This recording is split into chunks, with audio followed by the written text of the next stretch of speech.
The moment I saw that first notice under my door, I froze. The HOA claimed my fence was out of compliance and demanded it come down within a week. I stared at the words again and again. Disbelief mixing with anger. I'd built that fence myself, following every single guideline, every tiny rule. Every measurement to the letter. How could something I'd done perfectly suddenly become a crime, and worse, what would happen if I ignored them? I could feel my heart pounding my backyard. My sanctuary was suddenly under threat. Every post I'd hammered, every plank I'd measured, every late-night effort to make my property look beautiful threatened to vanish because some HOA inspector decided they had the power, and that's when it hit me. This wasn't just about a fence. It was about control, about authority, about people who could disrupt my life with a single signature on a piece of paper. I knew I had to act. But how do you fight an organization that seems untouchable? I had no idea my next few weeks would be a roller coaster of fear, suspense, and finally triumph that I'd never forget. The first day I received the notice, I tried to brush it off. Maybe it was a mistake. I told myself, maybe the HOA just wanted to remind me about something minor.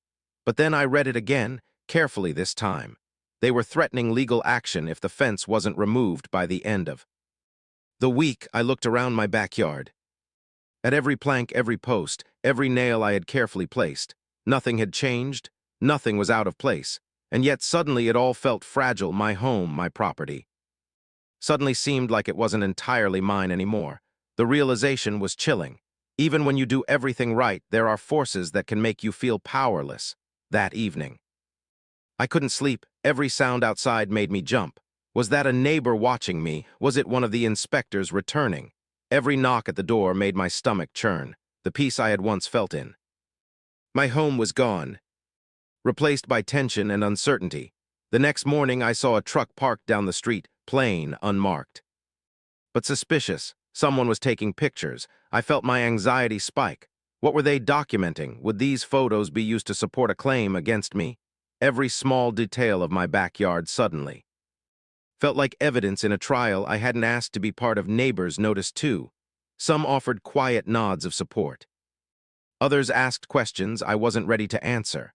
I realized quickly that the HOA's influence reached further than I thought. My once friendly neighborhood felt like a chessboard, each move being watched, each action judged. I had to think carefully. One wrong step could escalate everything beyond repair. Late at night, I pored over the HOA bylaws. Every word, hundreds of pages, tiny clauses, ambiguous phrasing. I needed a way to protect my fence, to defend my property without triggering their wrath. I became obsessed, reading and rereading every letter, every rule, every past notice. I wasn't just preparing to argue, I was preparing for a fight. Then came the visits. Inspectors I had never met appeared at my yard repeatedly. They took photos, whispered with neighbors, and left letters that were more threatening each time. Every day, my anxiety grew. I felt trapped in a nightmare I hadn't signed up for. One afternoon, a neighbor approached me quietly. "They're talking about fining you," they said. My stomach sank. I hadn't broken any rules, I hadn't ignored them, and yet here I was, on the verge of paying for something I didn't even do. The unfairness of it was maddening. I started documenting everything: photos, letters, timestamps. I created a file that would later become crucial in my defense. But even as I documented, the emotional strain was intense. Every glance at my fence was heavy with fear. What if they came one morning with trucks and machinery? What if my backyard was gone before I could stop them? Days turned into a week, and the pressure only mounted. Letters turned into phone calls, and phone calls into visits. I could feel the power imbalance in every interaction. I was just one person, they were an organization, and yet there had to be a way to level the playing field. That's when I noticed it. A tiny, almost invisible clause buried deep in the HOA rules. It mentioned exceptions for certain types of fences, for specific placements and installation methods. Most people would never read it. Most inspectors would overlook it. But it was there, my loophole, my chance. I studied it carefully, comparing it with my fence's measurements, photos, and past approvals. Each detail aligned perfectly with the clause. Suddenly, the terrifying power of the HOA started to feel manageable. I wasn't defenseless anymore. I had leverage, I had strategy. Armed with this knowledge, I prepared for confrontation. I crafted a letter. Outlining every detail, I included photos, measurements, and references to the bylaws. I knew this was my only chance to stop them legally, decisively, without letting fear dictate my actions. The day I sent the letter, I felt a strange mix of dread and empowerment. I was putting myself on the line. But I had the truth on my side. And then the waiting began, days of silence, punctuated by anxious glances at my door and yard. Every passing hour was an internal battle, fear versus confidence, uncertainty versus preparation.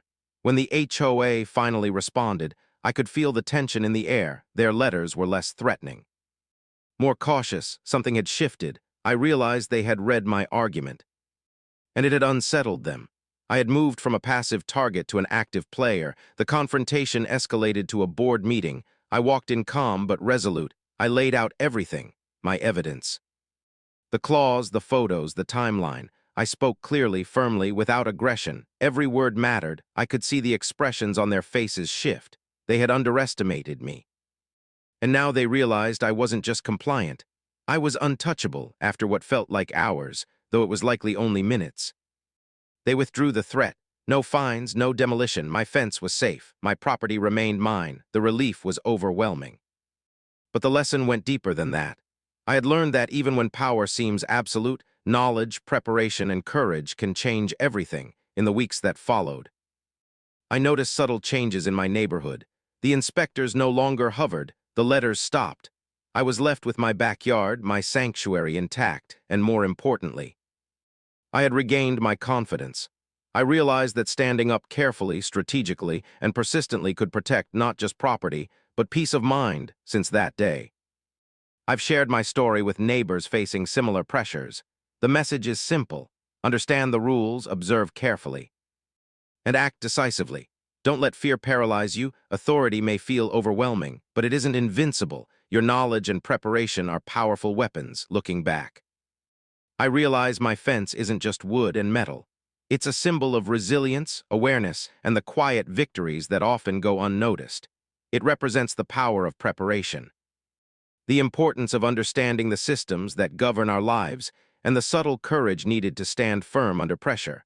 I often tell people, never underestimate the value of reading the fine print. Those tiny details, overlooked by others, can become your shield when the stakes are highest. Authority can intimidate, but when you know the rules, you can protect yourself and even turn the situation in your favor. If there's one thing I want viewers to take away, it's this. Preparation matters, awareness matters, courage matters, and fear, though real, is temporary. The lessons I learned from this battle extend far beyond offense. They apply to any situation where power seems unfairly wielded.